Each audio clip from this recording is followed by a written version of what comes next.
It's actually quite warm in Michigan today, but my hair is in this really awkward regrowth stage, so I will be wearing a hat for the foreseeable future. Anyway, hello and welcome to, or back to, my channel. I'm Kit, and today, well, classically Abby is peddling modesty again, no surprise there, and in light of Project 2025, I have some concerns. Before we get into it, I would like to note that I don't know Abby, and these are my thoughts and opinions on the content she puts out for public consumption. That being said, thank you for clicking on this video, and I would like to give extra thanks to my patrons. Links to my socials and Patreon are below, along with sources and resources. And now, on to the reason we're all here. As I'm sure we all know by now, Classically Abby, sister of Daily Wire co-founder Ben Shapiro, is a YouTuber who became somewhat infamous for her ad campaign in 2020. And to be honest, I don't think it paid off. She has a lot of subscribers, but her view counts are similar to mine, which is odd. It's been a while since I've done a good old-fashioned commentary video, and the way Abby talks about modesty drives me up a wall, so this is a perfect video for commentary. And as Abby is a loud and proud Zionist who believes Palestinians should be bombed out of existence, the revenue from this video, such as it is, will be donated to Palestine Children's Relief Fund, and I encourage anyone watching to make a donation if you're able and or willing. And if you're wondering why I didn't just make this video a fundraiser, it's because you need at least 10,000 subscribers. Before we dive in, I would like to alert everyone to Abby's choice of language, and I should probably warn that since returning from parental leave, Abby has decided to take her channel in a slightly different direction. I seem to remember her saying something about how she preferred making mom content, but now... If you are new to my channel, my name is Abby, and here we talk about common sense commentary, where I talk about things that I think are kind of obvious, but in today's day and age would be considered pretty controversial. That common sense commentary has so far included such gems as the truth about trad wives and why Twitter is age-shaming 30-year-old women, which we'll be looking at later this month. I see what she's doing. She's pivoting because her old content didn't do that well, and at least theoretically, if you cover current topics, you'll get more views. I have some doubts about this being what pushes Abby back into relevance, but we'll see if she decides to go mask off again this year. Anyway, today's topic is Modesty Matters, and here's why, with the subtitle, You Need Modesty. If you have been on my channel before, you will know that some of my most popular videos are about modesty. I talk about modesty a lot here on my channel because I love modesty. I think that it is a beautiful concept. It's one that really embraces your femininity. I think that it can really show respect to who you are and to your body. I have to admit, I'm a bit confused. What about modesty is feminine? Does that mean being immodest is masculine? Why does showing respect to your body mean covering it up? A body is a body. It's a vehicle for the person within. It is not a present to be unwrapped only for the deserving, nor is it something shameful to be hidden. But modesty is very controversial these days, and people take a lot of offense to the term, to the idea. They think it's controlling, they think it's patriarchal, and I am here to say, it is none of those things. I am here to be a big proponent of modesty because I think it's really important. Modesty itself is just a description and is not inherently bad. However, when you brush off sexual assaults because women should have known better than to go out wearing something like that, or you forbid women from wearing something, or insist they wear something because it would otherwise bring shame to her family, that is controlling.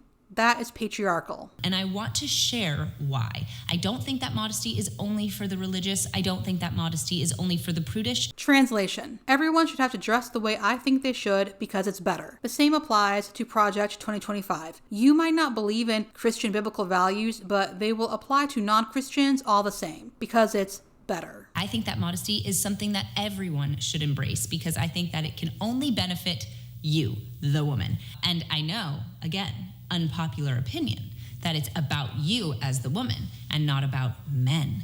But it is for you, and I'm going to tell you why. Abby really likes to portray herself as the purveyor of true but unpopular opinions, and, well, no. No one has a problem with modesty. They have a problem with being told they have to be modest. And I, at least, have a big problem with how Abby encourages judging people based on outward appearances. That is a terrible idea, and it's also shallow. People often think that when I'm talking about modesty, I'm talking about it as a weapon to be wielded rather than as a tool to be used. A weapon to be wielded is you are dressed immodestly. You look inappropriate and you are gross, basically. You are just inappropriate. I don't want you in my space. You are upsetting to be around. Maybe I don't want to know, but I have to ask, what on earth could someone possibly wear to elicit that sort of response? I think that in today's day and age, it's very hard to dress modestly. I mean, bras are basically clothing now. Like, you can just wear a bra out and about, and that is considered fashion. Or you can see women on the red carpet, and they're literally wearing nothing with like something sheer over their body. Like, that is it. That is their dress. So it's very difficult to dress modestly because that's not what we're being shown is fashionable. I'm pretty sure she said the same thing in 2020, and I still don't get it. Your average person isn't walking around in sheer dresses or wearing just bras out and about. Granted, Abby lives in Florida, so she probably sees some skimpy outfits, but Florida summers are miserable. Let people be comfortable. And I think Abby forgets, whether purposefully or not, that women also dress for comfort. Everything isn't about making men look at us. But the reason I say it's a tool to be used is because modesty will get women what they want. It will get you what you want. I've been trying to think of what Abby thinks women want, and the only thing I can think of is marriage. So, let me guess, dressing modestly will get you a man that loves you, not respects you because only men need respect, for you and not your body. If you dress immodestly, you are asking men to look at you for your body and to ignore your personality. They don't need to get to know you as the person. They are looking at you as a sex object. Now, I don't think most women are wanting men to ignore who they are in favor of looking at them as something they can sleep with, right? If you want more than a one-night stand and you want somebody to actually like you, then dressing to be attractive rather than to be objectified is, it's very different. Am I good or what? But in all seriousness, if a man can't look past someone's outfit and judges them solely based on what they're wearing, they're not worth your time. I'm also pretty sure I've said this before, but again, clothing is not going to stop someone from objectifying you. I've been followed home, propositioned, leered at, when wearing a simple t-shirt and jeans. Nothing skin tight, nothing sheer, just normal clothes for doing chores. It's not about what someone is wearing. We've made modesty the villain of our discourse rather than a virtue. Are there some restrictions on the way that we should dress so that we can attract better attention? Absolutely. But that's not a bad thing. And that doesn't mean that men are bad. It doesn't mean that you are being restrained and now you should have freedom. It's a virtue to be harnessed. Here is the first red flag, and I would like to remind everyone that Abby's husband, Jacob Roth, interned for the Heritage Foundation, and the Heritage Foundation is the main force behind Project 2025, the presidential transition project for the next Republican president that declares they're all about freedom to do what we ought, not what we want. And here is Abby trying to convince us that, a little control over what we wear isn't a bad thing. Really, it's for our own good in the end. You can use modesty to your advantage. You can dress in a way that accentuates your figure without showing the entire thing off. You can dress in a way that makes you look beautiful rather than sexy. And of course, there are times when those two things overlap. But I think there's this obsession with wanting men to look at you. Women want to be desired. That makes sense. But realistically, there is a very fine line between being desired within the range of being beautiful and also being attractive, and being desired within the range of being a sex object and men really not caring who you are, but really just wanting you for your body. And I think that modesty allows us to walk that line and fall on this side rather than this side. Dressing to please someone else is a terrible idea because not only might you end up uncomfortable and or not liking the way you look, but you might be totally off. You could think you look classically elegant while someone else is thinking you look like 10 cents a dance. Modesty doesn't need to be frumpy. It doesn't need to be ugly. It should be beautiful and it should accentuate your beauty, but it should be about how lovely you are, not about how good you are in bed. I'm sure this isn't the only time I'll say this, but Abby knows this is nonsense. As we all know, she's a big proponent of modesty. She considers herself a modest dresser. And yet, she still gets disgusting comments sexualizing her body. Modesty doesn't prevent objectification, and it doesn't inspire respect. And if someone needs women to dress a certain sort of way to respect women, that person doesn't respect women. And given the attitudes of tradcon men toward women, I wonder if this is Abby's attempt at tricking herself and other women into thinking conservative men totally respect women, if the woman minds her P's and Q's. A really good example of this is Sydney Sweeney. There was this whole thing going around online about Sydney Sweeney because she has flaunted her chest very publicly in the way that she dresses. Is it possible that Sydney Sweeney just wore a dress she liked and thought looked good on her and the internet lost its mind? And so there was this whole conversation about how she was embracing her femininity and allowing the male gaze and how that was a good thing. Okay. So let's clarify, embracing your femininity is not the same thing as being overtly sexual. Embracing your femininity is not about being a sex object. Embracing your femininity is about the things that make women feminine, nurturing, beauty, not sex, not just being a body. That is not embracing femininity at all. In fact, that's very masculine to put out all of this energy of yeah, I am ready and here, take me to bed. That's very masculine. That is what Abby got from Sydney Sweeney's dress? That she was projecting masculine, take me to bed energy? It wasn't something I would wear, but no. Clothing is not an invitation, and Abby is encouraging toxicity with these statements. Men are not always ready and willing to have sex with whoever is around, and women's clothing isn't some sort of cue men can read to see if a woman is game or not. Rather than the more seductive, subtle version of I am beautiful and you'll have to earn me. That,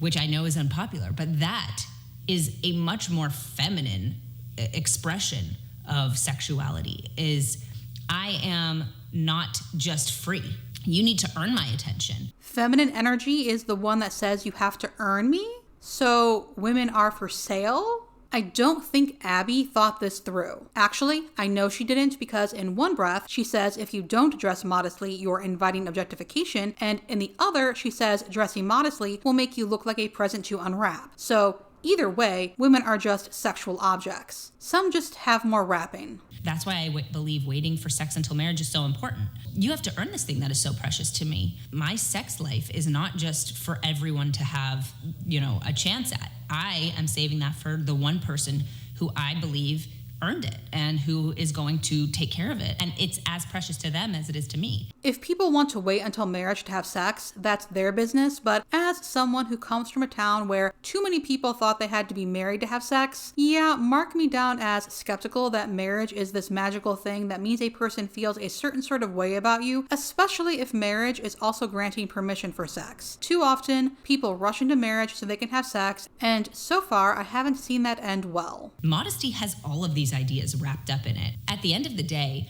when you have a lot of women dressing immodestly, it actually makes it harder for the women who do want to dress modestly. It's not just a choice of I guess you can dress this way or I guess you can dress that way, and it's just a preference. Second red flag, you can't just have a choice in how you dress. It can't just be a preference. It's not just a preference, because women who dress immodestly make the market harder for women who want to dress modestly.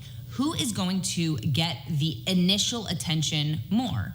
The woman who is dressed really provocatively or the woman who is dressed a little bit more modestly? It's going to be the provocative one, but that's going to be short-lived. The guys are going to go through 25 women they're just dating, but not really seeing a future with, before they see the girl who is going to be a little bit more work for them to end up with, right? They're actually going to have to put in the effort. And a lot of men are not willing to put in that effort. The good men are, but not all men. Abby did this, 2 years ago now? Where she said that promiscuous women are actually making things harder for women who are waiting for marriage. She's trying to pit women against each other, and this is stupid. Abby herself says that you should be with someone who shares your values, so what is a woman waiting for marriage doing with a man who isn't? And this idea that modesty indicates these values is also not wise. I've seen plenty of modest outfits on friends who are not waiting for marriage, and I myself am a modest dresser whose life experiences tend to shock people. What's that saying? Don't judge a book by its cover? I would think Abby would be smart enough to realize that encouraging these assumptions based on clothing is a bad idea, but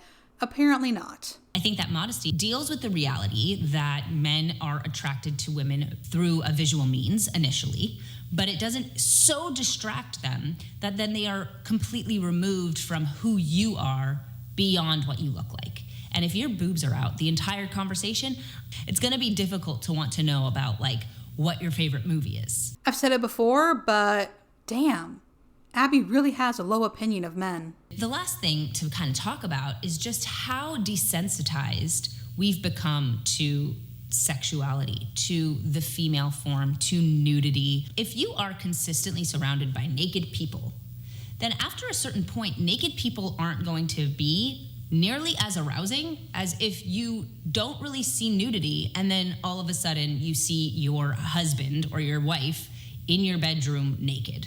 That is a lot more arousing than nudity everywhere. Yes, being naked with someone you're attracted to who is in the same room as you is more arousing than general nudity. And I would like to know where Abby is hanging out so that she sees naked people everywhere. And unfortunately today, we are really surrounded by nudity constantly. And we're telling people that you shouldn't be aroused by the nudity that you're seeing on a regular basis because that would be awkward, right? Like if the woman at the Oscars after party is wearing something that's completely sheer and you're having a conversation with her, I don't think you're supposed to be aroused in that situation. And so you're creating a system in which nudity and nakedness and immodesty are removed from sexuality, which nobody wants, right? When you get undressed in front of your husband, you don't want him to be like, oh, okay, another day.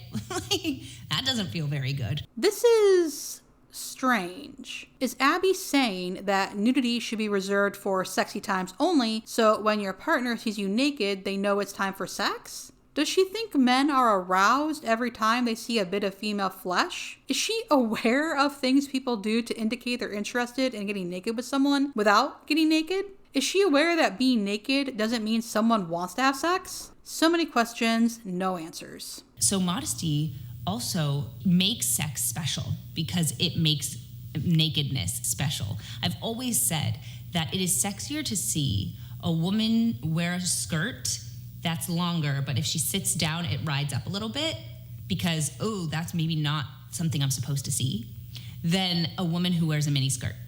Like, if she's already completely exposed, then it doesn't matter. But if the slit in her dress opens a little bit and you see her leg a little more, that's always going to be a little sexier because, oh, like, am I supposed to see that?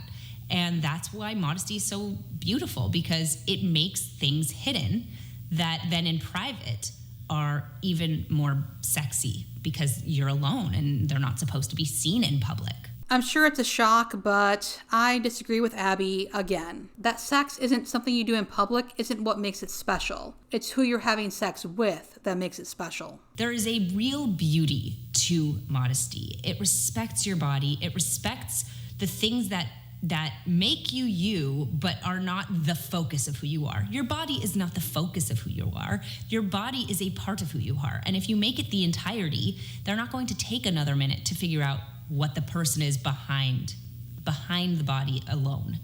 So I am a huge proponent of modesty. She concludes with asking if we think we've lost the thread on modesty and asks us to leave a heart emoji in our favorite color. Someone's trying to up engagement. I listened to this video several times as I was scripting and editing, and a couple things stood out to me. Abby is trying to appeal to the fear girls and young women have of only being liked for their bodies than for themselves. And she is confirming their fear by saying, yes, men are guided by visuals, so if you wear something too revealing, he will have no choice but to focus on your body and not you. And even worse, other women who don't care about modesty will actually steal the men away from you. It won't last because they're immodest, but those women are stealing what's rightfully yours as a good, modest woman. Abby seems harmless at first glance. A married mother talking about the importance of modesty. The earnest voice, the expressions, all very innocent. But if you listen to what she's actually saying, this is how the right uses women. They use the assumption of, oh, she's a woman, she can't be that bad, or, oh, she's a woman, how harmful can she be, to lure people, usually other women, to their cause. In this instance, Abby is trying to insinuate that it's okay to police women's clothing because it's actually a choice that affects people around you, and it would be better for everyone if there were dictates around women's clothing choices. She also speaks this way on marriage and motherhood.